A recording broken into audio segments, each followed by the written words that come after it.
The story opens with our protagonist Alec peacefully fishing without bait. Then, out of nowhere, a mysterious stranger approaches and asks if he'd like to learn the art of magic. Their lessons begin immediately, and before long, Alec succeeds in conjuring fire. However, aiming and controlling it as a projectile remains difficult, so his mentor Eldaz instructs him on how to properly focus.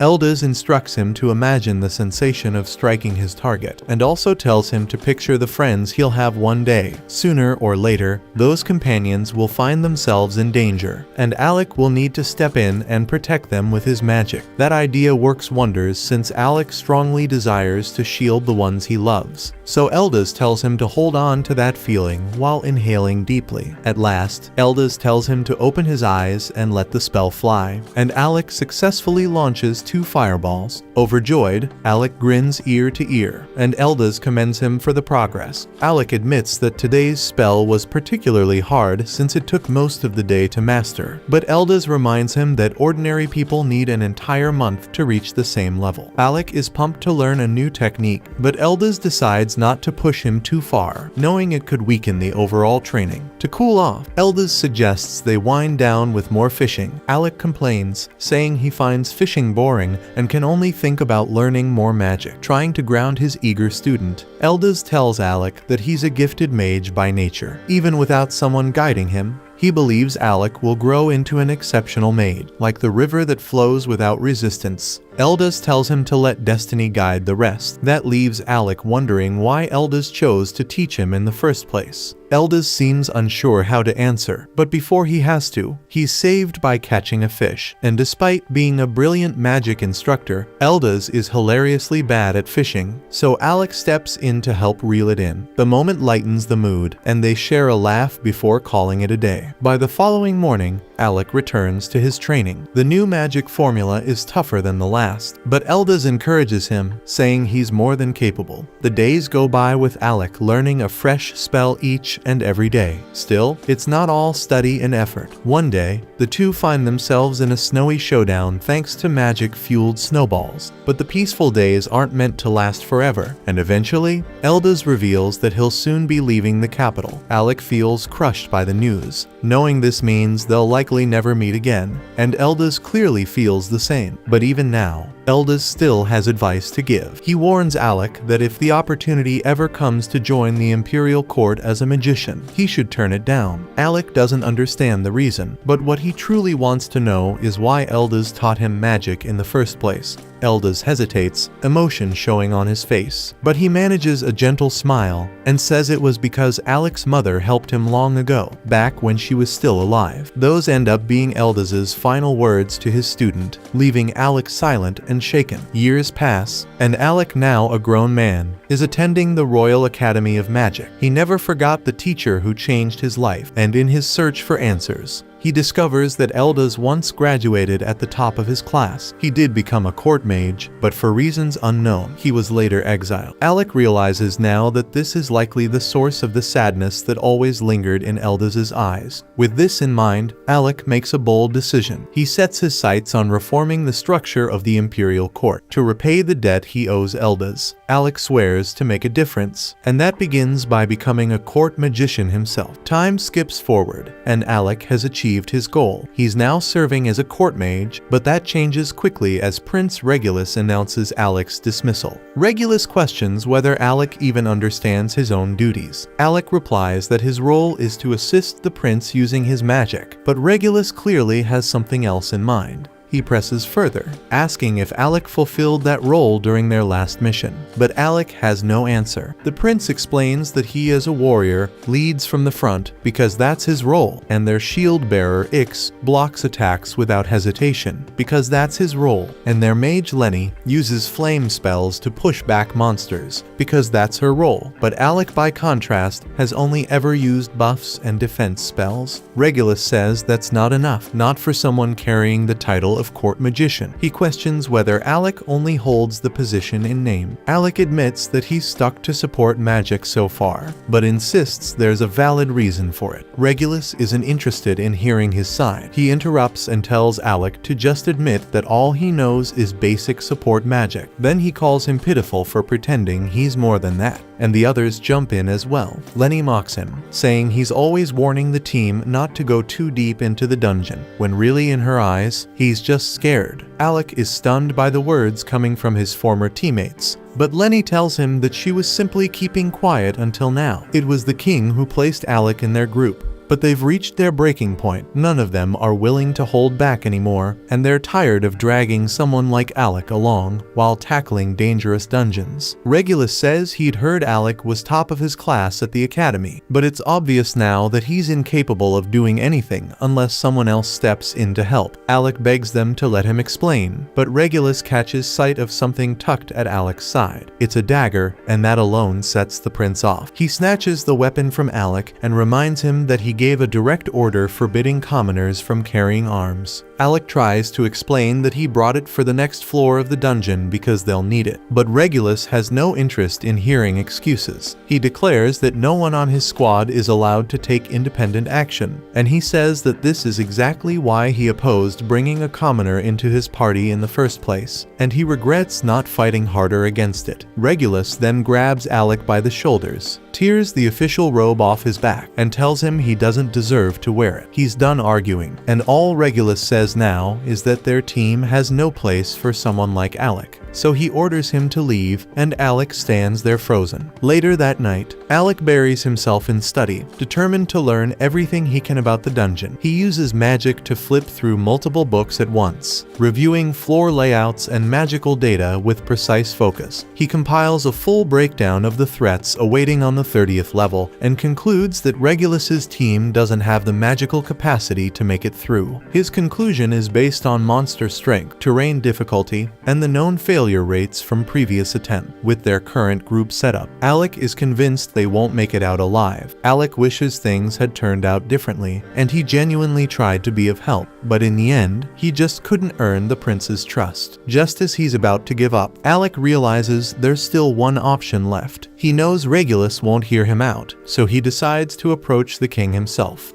But when he reaches the castle, he's turned away at the gate because he's no longer a court magician, and ordinary citizens aren't allowed inside without official approval. Still, Alec refuses to leave and insists that he carries information too important to ignore. Right at that moment, Lenny shows up to remind Alec that he's been dismissed. She sneers that he's no longer a court magician, just another ordinary commoner. She says she's heard plenty of tales about his supposed brilliance back at the Magic Academy, but seeing him now, she figures those stories must have been lied. One rumor even claimed Alec broke records in the capital's dungeon. Until then, no one had gotten past the 30th floor, but allegedly Alec reached the 68th. Lenny always doubted that story, and now she feels validated. Alec doesn't respond to her jabs and chooses to stay silent because he still has something urgent to deliver to the king. He reminds her that it was the king himself who assigned him to Regulus's team, and that must mean the king trusted him. The message he carries is meant to protect the prince, and Alec believes the king would listen if he just had the chance to pass it on. Lenny returns, seemingly to accept the letter, only to shred it into pieces right in front of him. She says she's done entertaining a commoner's words, then orders the guards to toss his sorry ass out. Later, Alec reflects on how it's been 4 years since graduation, and he tells himself he really did try his hardest as a court magician. Still, he feels the weight of failure and knows he owes Eldas an apology. In the end, he couldn't reform the imperial court like he promised. Suddenly, a familiar voice calls out, and Alec turns to see Yorha, an old friend from the past. It's been 4 years since they last met, but she can tell right away that something's wrong. Alec apologizes for the gloomy mood, and Yorha vents her frustration about the kingdom of Galdana. She says she's sick of how this place clings to outdated ideals about noble blood and social class, and how discrimination still thrives because of that shit. Though she's clearly upset about what he went through, she also admits she's a little glad it happened. She reminds him of what she once said in the past, that one day, she'd get him to join her team, and that's exactly why she came to the capital. Now's her chance, so Yorha asks if he'd like to dive back into dungeons, but this time with his old crew. She tells him she genuinely needs his strength, and that she'd be happy to have him by her side again. Alec is taken aback because it's a complete reversal compared to the way Regulus's group treated him. Once a court mage cast out for being dead weight, Alec has been carrying the weight of failure and doubt.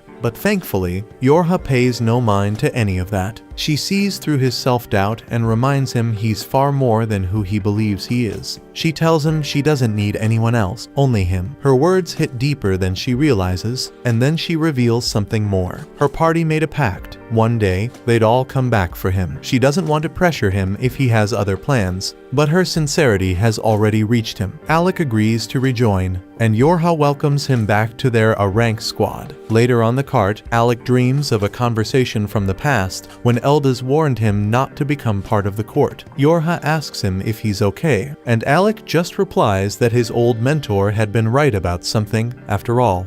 Back at the palace, Regulus receives word that Alec has left the kingdom and returned to the life of an adventurer, and the group mocks their former companion. The academy once called Alec its most brilliant student, and Regulus had been eager to see how impressive he really was. But after fighting beside him, Regulus concluded he was nothing but a spineless disappointment. Lenny says she's just relieved they won't have to deal with that useless commoner again. Alec's replacement is already lined up, the brilliant son of a noble house named Vogan, and as a true noble, he'll contribute far more than Alec ever could. And with Vogan now on the team, Lenny says they'll tear through the dungeon faster than anyone has before. She boasts that Regulus's name will echo across the world, and they all burst into maniacal laughter. Meanwhile, our protagonist arrives in the dungeon city known as Fizzle. Yorha loves it here because unlike the kingdom, Fizzle doesn't carry the same old bias and class restrictions, so it's been her party's home base for years. But before they can venture into any dungeon,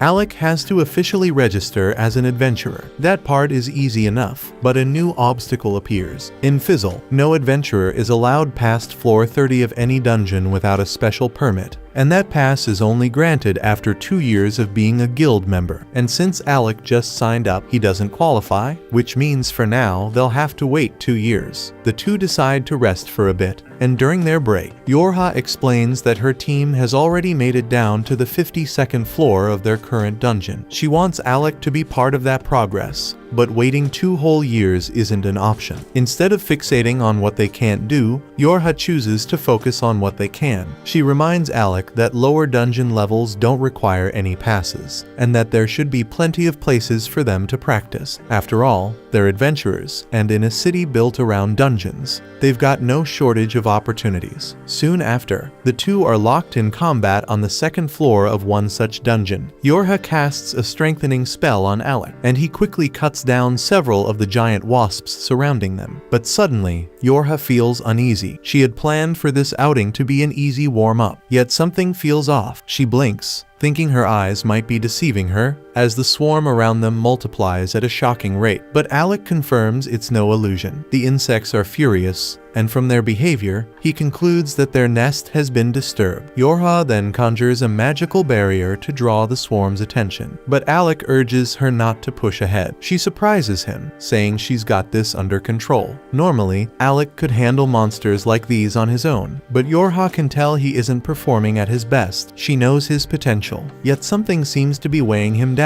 and that's why she tells him to let her handle it for now. It might be tough, but she says helping a comrade in need is exactly what teammates are for. Her words cut deep, stirring something inside Alec. He reminds himself that he's no longer a court magician. He's an adventurer now, just like Eldaz once taught him. He repeats to himself that real magic is meant to protect what's precious. Alec clenches his fists and decides he won't hold back any longer. He unleashes an offensive spell, sending bursts of energy that tear through the surrounding wasps. More of the monsters rush in, but Yorha feels stronger this time. With the real Alec fighting by her side, she raises a shield for him to work behind. Just like the old days, Alec chants again, and bolts of lightning crash down from above, obliterating every last wasp in the swarm. Yorha cheers in victory, But her joy fades fast as the ground splits open, and a massive berserk worm bursts out. Alec instantly understands why the swarm had gone wild, but there's no time to dwell on it. The creature lunges, wrapping around Yorha, but Alec already has a plan forming. He knows the spell he needs, though he hesitates. One wrong move could hurt her. He calls out to Yorha, reminding her that she had mastered the finest defensive barrier spells back at the academy. They've always fought in perfect sync, so Yorha immediately catches on to what he's thinking. She fires back with a grin, reminding him that he was once the student with the strongest offensive magic in the entire school. With their trust aligned,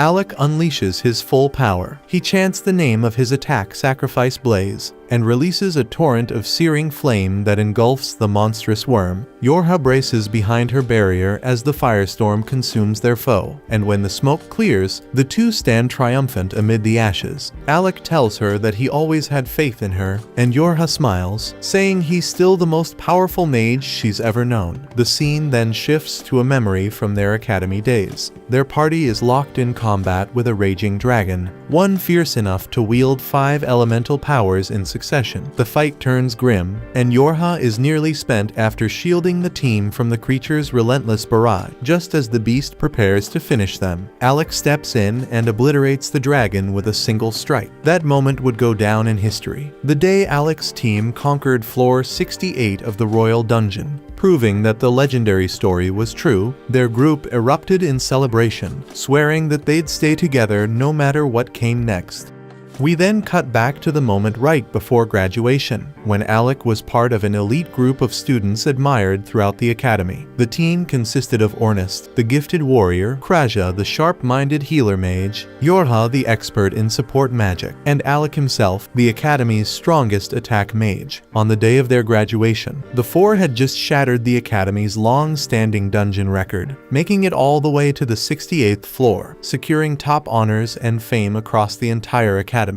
But as they were walking back together, chatting about their future goals, Alec suddenly came to a stop and told them that he wasn't planning to continue with them because he'd decided to become a court mage instead. His teammates were visibly let down, especially Ornest, who had hoped that with Alec on board, they could have formed the strongest adventure team the world had ever seen. Still, he respected Alec's choice, knowing he must have had his reasons. But before they parted ways, Yorha made one thing clear, that she wasn't giving up, and the moment Alec became available again, she'd be there, waiting to bring him into her party. That brings us back to the present, where Yorha happily welcomes Alec to the team to celebrate. She treats him to a warm meal, but it turns out she doesn't handle alcohol very well, because after a single mug of beer, she's already slurring and barely upright. Within moments, she's out cold, slumped in her seat, so Alec places his jacket over her so she doesn't catch a chill. That's when a man suddenly appears behind him, commenting that Alec seems unusually thoughtful for an adventurer. Assuming he's just a random drunk causing trouble, Alec chooses to ignore him and turns away. But the man doesn't like being brushed off, and he angrily swings his bottle at Alec. The glass shatters, but Alec had already activated a barrier spell, blocking the attack with ease. He prepares to respond, but the man surprises him by calling him by name and saying he lives up to the rumors, then sliding a dungeon permit across the table. He tells Alec to treat it as an apology for such a rude test. Alec, still a bit irritated, now feels more confused than anything. He has no idea who this man is, until Yorha, still groggy from her drunken state, suddenly sits up and asks what the guild master is doing here. Alec freezes in place, realizing the man is none other than the guild master himself. The guild master then calmly tells him that he'd like to see what the former court magician is truly capable of, and invites him to come to the training grounds for a demonstration. Soon, they arrived at the guild's testing chamber, where the man finally introduces himself properly as Leviel Stan. Alec immediately recalls hearing tales of Leviel's past, and he was once a member of an elite S-rank adventuring team, so Alec knows this fight won't be easy.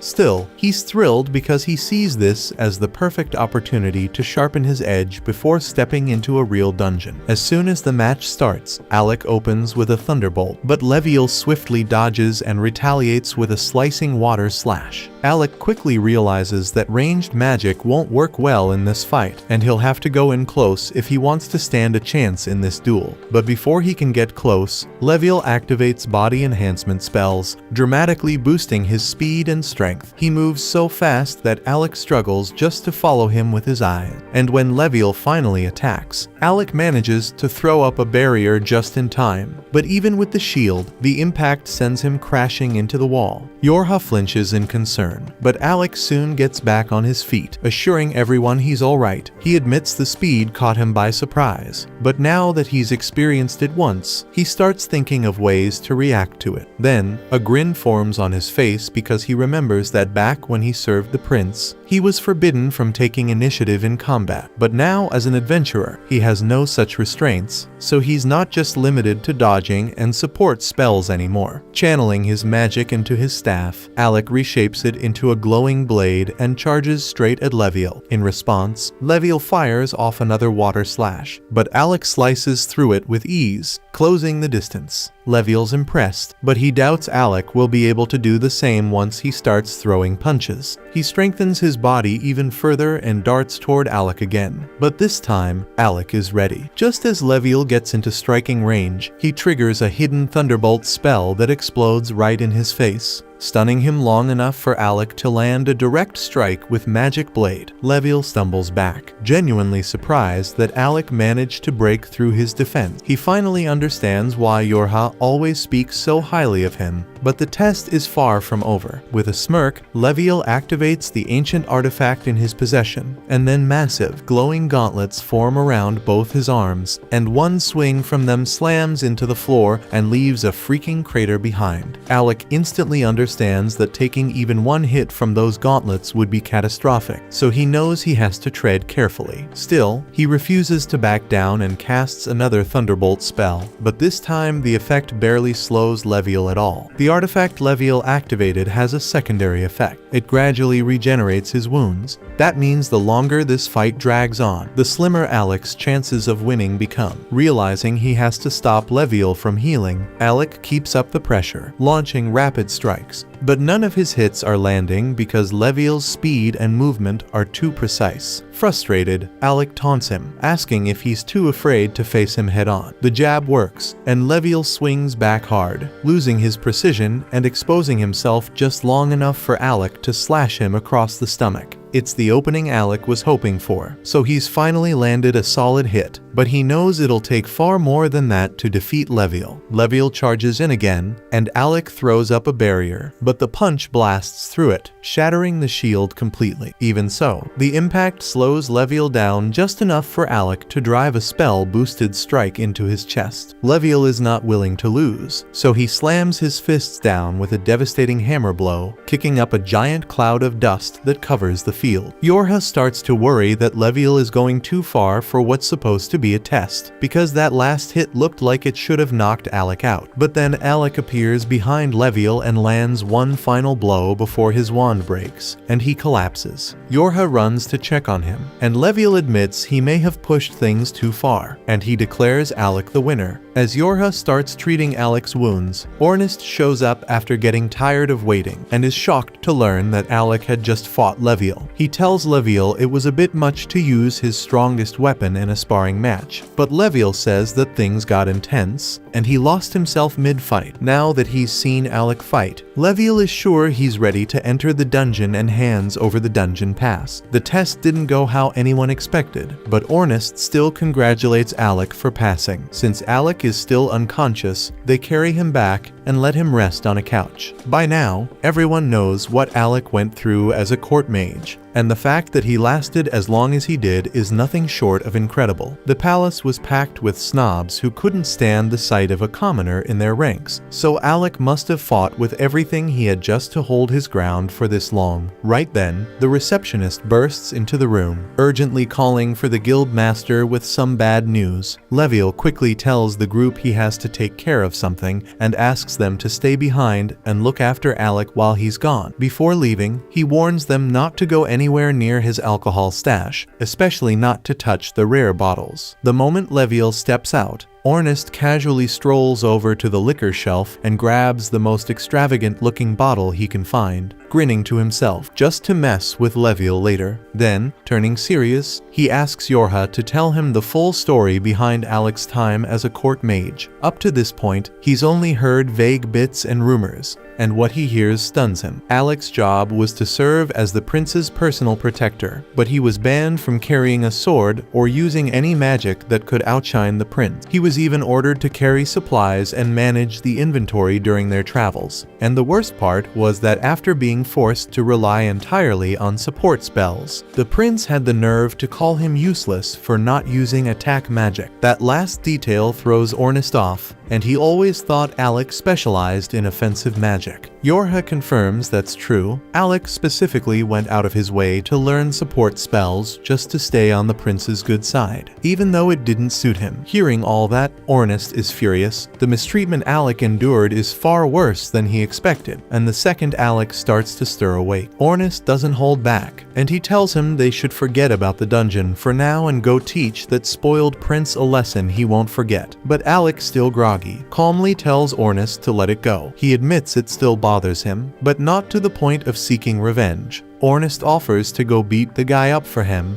but Alec chuckles and puts a hand on his shoulder. He says there's no need because he's just happy to finally be free, doing what he loves with people he trusts. That's all that matters now. Besides, with no one left to cover up the prince's failures, the sweet karma is bound to catch up with him soon. That gives Ornest an idea, and he tells Alec they should focus on becoming the greatest adventuring party the world's ever seen. And once the rumors reach the capital, the prince will realize what he threw away, and when that day comes, Alec will be able to look him straight in the face and tell him off however he likes. Alec admits he likes the sound of that, and they fist bump, vowing that together they'll become the strongest party out there. At the same time, in another part of the guild, a badly injured adventurer from an S-rank party is being patched up while reporting to the guild master about her latest mission. Her name is Krista, and the mission had gone completely off the rails. Everything fell apart, and her teammates are still trapped deep inside the dungeon. So she pleads with Leviel to assemble a team to rescue them. Leviel immediately calls for an emergency meeting, but with such short notice, the only adventurers available are the ones already present at the guild. He informs the gathered group that they'll be forming a rescue squad to retrieve the rest of Krista's party, currently stranded on the 64th floor of the dungeon. Tension fills the room as everyone exchanges uneasy glances, because they all know how risky that floor is. While the meeting is in full swing, Alec is still sitting alone back in Leviel's office. That's where Kraja finds him, surprised to see him by himself. She greets him warmly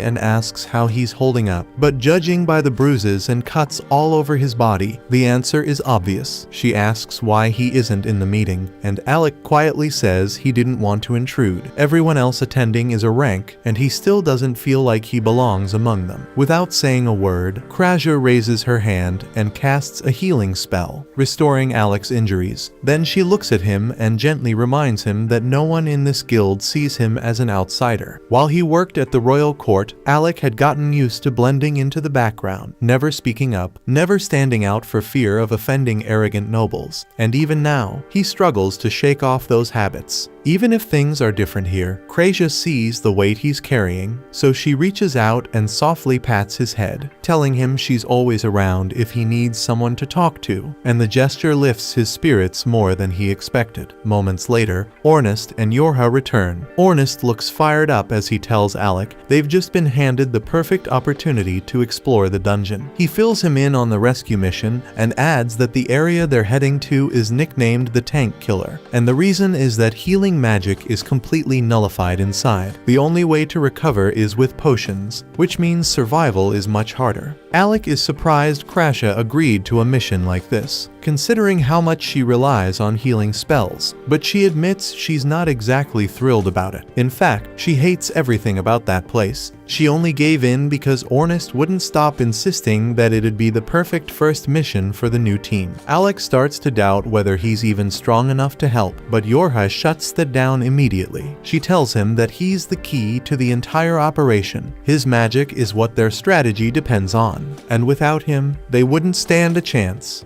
The group soon heads toward the dungeon, and as they stop in front of its towering gate, Ornus steps forward with his usual swagger, declaring that this is where their legend begins. Then they begin mapping out their next moves. This particular dungeon is wrapped in a rare magical aura that completely disables healing spells. That means no recovery magic once they're inside, so only potions and raw agility will keep them alive against whatever comes their way. Their objective lies far below, close to the 64th floor, where members of Krista's guild are currently trapped. But getting there won't be simple, so they'll have to carve their way through every floor before it, including all the boss fights guarding each level. Ornus quickly assesses the situation and notes that if they go floor by floor, they'll arrive far too late. That's when Yorha pulls out a gleaming magic crystal, revealing that Krista had given it to them in advance. And with this item, they can bypass all previous levels and teleport straight to level 64. Alec instantly recognizes that this must be an exceptionally rare and powerful artifact, so Yorha says that Krista didn't hesitate to hand them out because her only priority is rescuing her teammates, no matter the cost. Yorha then adds that the level 64 boss is reportedly an undead, which unfortunately renders Krasia's light-based healing magic ineffective. And since Yorha herself is a support mage, the bulk of the fight will rest on Alec's shoulders. Ornus then tells Alec to conserve as much mana as possible, offering to handle the lesser enemies so Alec doesn't burn through his energy before reaching the real threat. Krasia agrees, urging the group to brace themselves, warning that from this point on, they'll be battling death itself. Even a season's rank party was completely wiped out in this place. Instead of being intimidated, Ornus grins with wild energy, more alive than ever. He rallies the group, shouting that this is where the tale of their legendary party truly begins. With that, Yorha tosses the crystal high into the air. As it shatters, it activates, instantly teleporting them deep into the dungeon, right to level 64. The group materializes in a dim, musty cavern, and within moments, a wave of undead skeletons begins to rise, armed with swords and shields. But Ornus doesn't hesitate for a second, and he draws his spear and charges head-on, striking the first wave with ruthless precision. With each thrust and sweep, he dismantles groups of undead effortlessly, boasting that level 64 seems laughably easy so far. The rest of the team stays back for a moment, quietly observing, as more skeletons crawl out from the shadows and begin advancing. Ornus, unfazed, continues his rampage, slashing down anything that moves. But Yorha quickly becomes concerned because he's moved too far away from her area of effect, so she breaks into a sprint, calling out for him to return to formation. Alec and Krasia follow closely, both muttering that Ornus will probably be fine. After all, he's armed with a legendary artifact, the piercing black spear. It's nearly indestructible, always razor sharp, and extremely effective in battle. So it's a perfect weapon for someone who fights with guts instead of brains. Alec calls out to Ornus, asking if he needs a hand, but Ornus confidently replies that this is child's play for him and continues demolishing every enemy that dares to come near.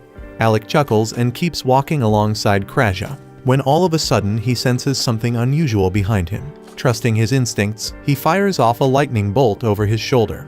As the smoke clears, there's nothing in sight. Even Krasia looks puzzled, asking what that was about. Alec admits he thought someone was behind him, but maybe it was just a false alarm. Still uneasy, he draws his sword and dashes forward, slashing the air in front of him.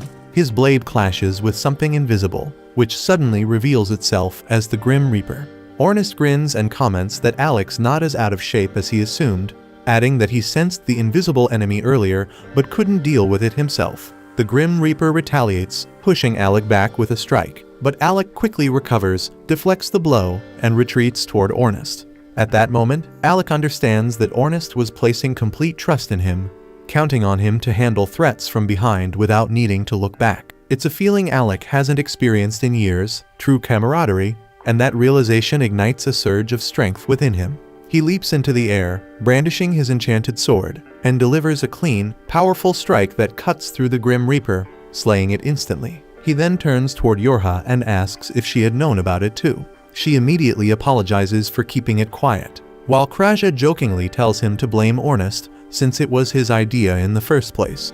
Alec smirks and tells Ornus he owes him one, to which Ornus replies that they'll talk about favors after they actually make it out of this dungeon alive. The four teammates now regroup, side by side, ready to take on whatever comes next. Soon after, both Alec and Ornest launch themselves into the swarm of undead, slicing and tearing through skeletons in every direction, while Yorha provides magical reinforcement from the rear. Ornest is in his element, pulling off flashy maneuvers and eliminating every skeleton in his path. Meanwhile, Kreja calmly supports him from a distance, taking down sneaky enemies with her deadly accurate bow shots whenever they try to flank him. Yorha, though typically in the backline, is forced to defend herself up close with her staff as the endless wave of skeletons pours in.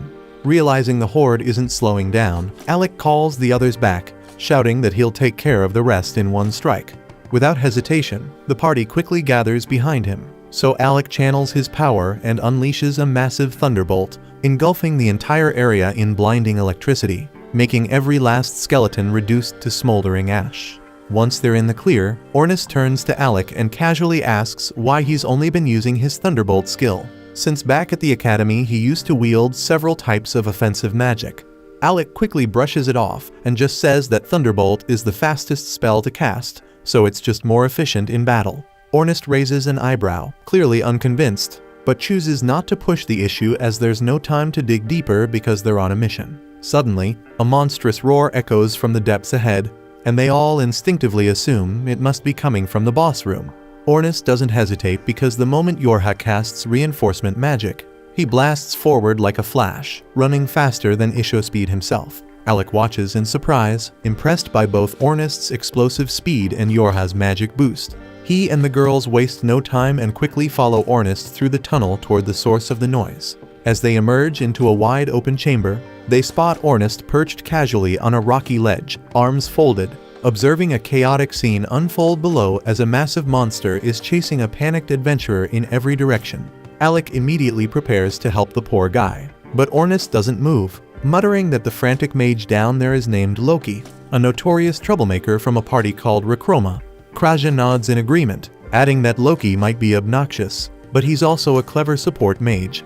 Alec, however, struggles to process what he's hearing, especially as Loki flails around, screaming up at Ornest to do something and swearing he'll haunt him every day if he dies here. Ornest, unfazed by the threats, just watches with a bored expression. But the situation looks grim because Loki suddenly trips and crashes to the ground, with the monster bearing down on him fast. Alec instinctively gets ready to intervene, but Kreja tells him to wait, explaining that this is all part of Loki's usual strategy. Alec hesitates, watching as the towering monster approaches Loki. But then, in a flash, a trap spell beneath the creature ignites, blasting it with molten lava. Alec's eyes widen in shock, but Kreja simply smirks, repeating that Loki is nothing if not crafty. The beast staggers backward, only to trigger another trap, setting off a chain of fiery explosions. Loki jumps to his feet and starts taunting the creature, laughing mockingly and boasting that only a fool would trip in a trap-filled zone like this. But his arrogance quickly backfires as the monster roars in rage and charges up a devastating magical blast aimed directly at him. Loki's bravado fades in an instant as he realizes that death is seconds away, so he closes his eyes, bracing for the end, but is saved at the very last moment by none other than Ornest, and Loki can't believe he's still breathing. Then, as Alec and the girls make their descent to join the battle, the monster redirects its fury, launching an attack straight at Alec. But Yorha reacts in time, casting a protective shield that blocks the strike. Alec prepared to counter with another thunder magic, but before he could unleash it, the beast twisted around and charged straight for Ornest and Loki instead. Alec shouts a warning to Ornest and Loki, alerting them to the incoming danger, and fires off another thunderbolt spell that strikes the monster dead on. However, as the dust settles, he quickly realizes the attack wasn't powerful enough to bring it down. Ornest notices the creature rapidly closing in on him, so he resorts to a desperate maneuver, charging straight at the beast and slipping between its legs in a swift motion. He then hurls Loki toward Kreja, who tumbles to the ground beside him. Yorha promptly instructs Kreja to take Loki to the ledge while they handle the monster. Ornest swiftly assumes position, drawing his spear in preparation for the next clash. They wait until Kreja secures Loki's safety, then brace themselves for the final confrontation. Yorha casts a powerful enhancement spell, boosting all of Ornest's stats, prompting him to charge the creature head-on. He skillfully evades its strike, leaps into the air, and drives his spear toward its face.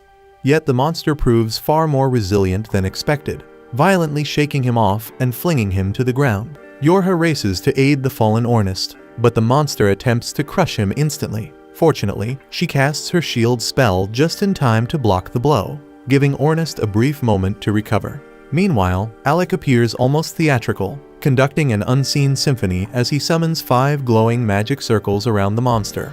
Loki observes in disbelief, remarking that even generating 3 circles is incredibly difficult. For Alec to conjure 5 simultaneously, he must be a prodigy, but Kraja calmly replies that Alec is capable of far more. To Loki's astonishment, Alec proceeds to summon 20 magical circles at once. Then, as the monster lunges forward, Ornest climbs up its body and strikes its tail, buying Alec the precious seconds needed to complete his spell. Ornest then leaps away just as Alec finishes his incantation and unleashes a devastating barrage of thunderbolt magic that electrocutes the beast, freezing it mid-motion. But when Alec moves in to deliver the final blow, the creature unexpectedly sidesteps, narrowly evading the attack. The monster immediately begins charging its own magical blast, but Kraja quickly casts a blinding spell, momentarily disorienting it. At the same time, Yorha uses her magic to summon enormous glowing chains that bind the monster tightly in place. Taking full advantage of the moment, Ornest hurls his spear like a javelin, landing a direct hit through the creature's skull as Alec prepares to finish it for good. But to everyone's surprise, the monster still manages to move and immediately begins casting its devastating magical blast once more. Alec, however, remains calm and unmoved, preparing to unleash a spell so rare that only 2 people in the world even know it. One is his mentor Eldas, the very mage who created it, and the other is Alec himself, who learned it directly under his guidance. As the creature hurls its charged blast toward Alec, he counters it with reflection magic, sending the attack back with twice the force. But the Dame monster is incredibly resilient and somehow survives even that. Now barely hanging on, the beast attempts the same spell again. But this time Alec combines his reflection magic with multiple layered magic circles, engulfing the monster in a brutal inferno. The beast is incinerated where it stands, and Ornest follows up by slicing its head clean in half, bringing the battle to an end. With the fight over, the group begins to celebrate their hard-won victory. But their moment is cut short when Loki steps forward, thanking Alec for his help and revealing that he knows who he is, specifically, that Alec is the court magician. Alec casually replies that he's no longer with the royal court, to which Loki responds that it's the prince and his party's loss. He then drops a bombshell. The monster they just defeated wasn't even the floor boss. It was merely one of the sub-bosses that had foolishly chased after him and ended up separated from the rest. This revelation stuns Alec and the others, who now question how powerful the real boss must be if even a sub-boss pushed them to their limits. Loki then reveals that the true floor boss is a necromancer clad in pitch-black armor, masquerading as a knight. He warns that regular physical attacks don't do much damage and are mostly useful for stalling. Turning toward Alec, Loki presents him with a magical wand topped with a silver cross. Alec instantly recognizes the relic as Loki reveals it to be a long-lost ancient artifact. As soon as Alec grips it, the wand transforms into a gleaming sword in his hand. Ornest is skeptical and questions Loki's motive for giving away something so valuable. Loki just chuckles and admits he plans to use Alec as bait on the front lines. The entire group stares at him in disbelief, unsure if he's joking. But Loki explains that Alec, with his frail appearance, would look like an easy target. By placing him at the vanguard, they could lure the boss in, catch it off guard, and then spring a coordinated ambush, securing victory and earning the glory of slaying an S-ranked boss. At the same time, the prince and his team find themselves fleeing through the depths of another dungeon by 2 enormous caterpillars. The prince is completely thrown off by the situation, unable to grasp how things have spiraled so far out of control, especially given that he's never had any trouble handling these types of creatures in the past. Without hesitation, he orders Lenny to destroy them using magic. She makes the attempt, but for reasons she can't explain, her spells simply refuse to activate. Irritated, the prince lashes out, calling her useless and insisting that he'll take care of the threat personally. However, the moment he swings his blade, it bounces harmlessly off the monster's hide. And it's in that exact moment he starts to realize that something is very wrong, and he takes a hit. Lenny and Ix quickly pull the prince up from the ground after he's knocked down and make a run for the dungeon exit. During their retreat, the prince racks his brain, trying to make sense of what went wrong. His attacks used to carry far more force, and now that he reflects on it, he realizes that his decline in strength began right after he removed Alec from the group. But rather than acknowledging that Alec may have been a valuable asset, the prince convinces himself that Alec must have cursed him out of spite. Once they've made it out of the dungeon, the prince immediately visits one of the royal magicians, Vogan Fornius, to investigate whether he's under the influence of a curse. After conducting a brief magical analysis, Vogan confirms that no such curse exists. The prince is stunned, insisting that he wouldn't have had such trouble clearing the 30th floor unless Alec had sabotaged him. But Vogan, aware of the anti-magic zone present on that floor, calmly explains that the prince likely felt weaker because his support magic was being suppressed. The prince scoffs at the explanation, dismissing support magic as worthless trash that only weaklings like Alec depend on. Vogan does his best to remain professional, even as the prince continues rambling with baseless arrogance. Still, he does find it unusual that Alec hadn't warned the prince about the anti-magic field beforehand, considering Alec is the famed student who once reached the 68th floor. The prince laughs dismissively, telling Vogan that there's no chance someone as pathetic as Alec could have actually accomplished such a feat, and claims it must be just some rumor that commoners circulate among themselves. Vogan doesn't even attempt to argue because there's simply no reasoning with that level of delusion. But at that moment, a royal guard steps into the room and informs the prince that the king wishes to speak with him regarding Alec's situation. The prince grins, confident that his father will support him. However, upon his arrival, the king immediately begins recounting a story about Eldaz. He explains that Eldaz was once a royal magician who had been exiled years ago, and in the king's words, was a remarkable fool. Eldaz, despite being a noble, had the audacity to stand before the king of Galdana and declare that unless the treatment of commoners and court magicians changed, a great tragedy would befall the nation. The prince interrupts, claiming Eldaz deserved to be banished since no nobleman should dare speak to the king in such a bold tone. But the king clarifies that Eldaz wasn't called a fool for his words. After being stripped of his noble rank and cast out, Eldaz went on to enroll at the Royal Magic Academy. There he silenced his critics with extraordinary talent and graduated as valedictorian. Yet despite gaining fame and prestige, he made the baffling decision to return to the castle and serve once again as a court magician. While in service, he persisted in telling the king that commoners were not beneath them, urging him to change his views, until one day Eldaz mysteriously vanished. At the time, the king had dismissed Eldaz's warnings, but recently he's begun to reflect on whether the man may have been right. That doubt is precisely why he ordered the prince to explore the dungeon, because he wanted to determine whether nobility truly makes one superior to commoners, and based on the prince's current state, the king admits he may have been mistaken. He states that the time has come to abolish their outdated policy of discrimination, and going forward he intends to hire based on talent, regardless of lineage. The prince is left speechless, shocked by what he's hearing, and insists that such a policy would tarnish the royal family's reputation if commoners were treated as equals. The king calmly acknowledges that he's the one who raised the prince with those beliefs, but times have changed, and so must they. The prince protests, arguing that associating with commoners like Alec only brings disaster, pointing to his own situation as evidence. But before he can continue, a guard steps forward and hands Regulus the remains of a torn note that Alec had written. The king explains that before Alec departed, he had prepared a detailed guide specifically designed to help Regulus navigate the 30th floor of the dungeon. But it was destroyed by Lenny before the prince ever had a chance to read it. Regulus is stunned by the revelation, and overwhelmed, he quietly tells his father that he's not feeling well and excuses himself from the room. As Regulus exits the chamber, the king turns to Vogan and quietly requests that despite the challenges it may present, he would be grateful if Vogan could support Regulus to the best of his ability. Vogan nods and assures the king that he will do everything in his power. At the same time, Regulus is spiraling into a mental breakdown, because if Alec truly possessed remarkable talent and insight all along, then the harsh truth is that he himself may have been the problem, and he simply cannot accept that reality. At the same time, on Alec's side, he is in the midst of asking Loki to explain why he doesn't want him using magic against the upcoming boss. Alec understands that artifacts carry immense power, but this particular boss is supposed to be immune to physical attacks, and he doesn't believe the sword alone will be effective. However, Loki clarifies that he never intended for Alec to actually defeat it with the sword. He just wants Alec to act like a close-range fighter to prevent the boss from anticipating a magical attack. The rest of the group catches on to the strategy. but Kraja remains confused as to why they need to deceive the monster in the first place.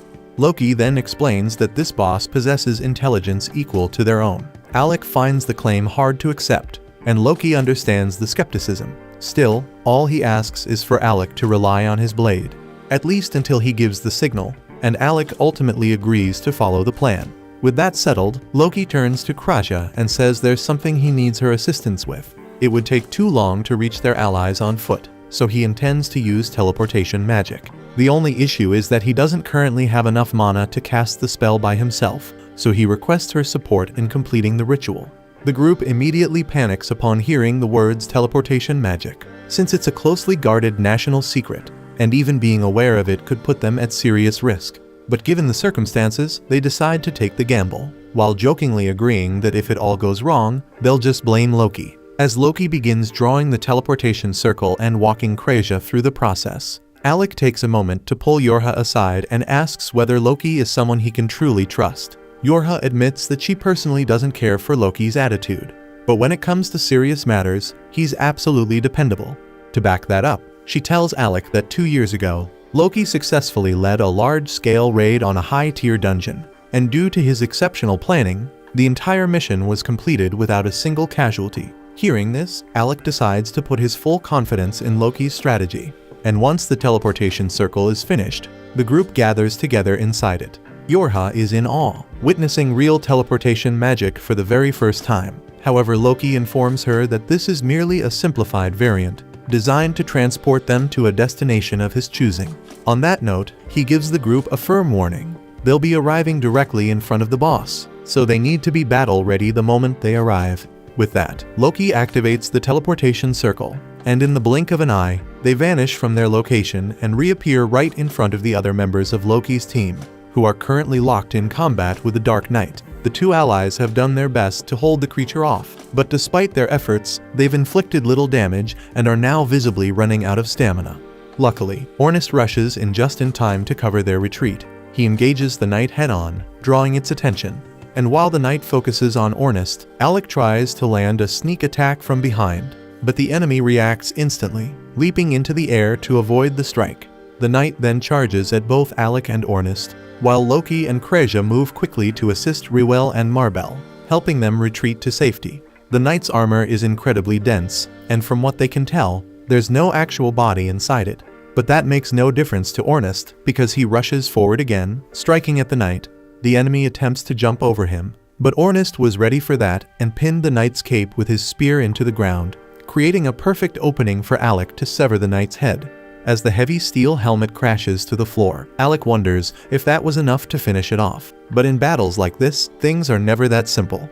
The knight suddenly begins to stir once more, and grotesque tendrils burst out of its now exposed neck.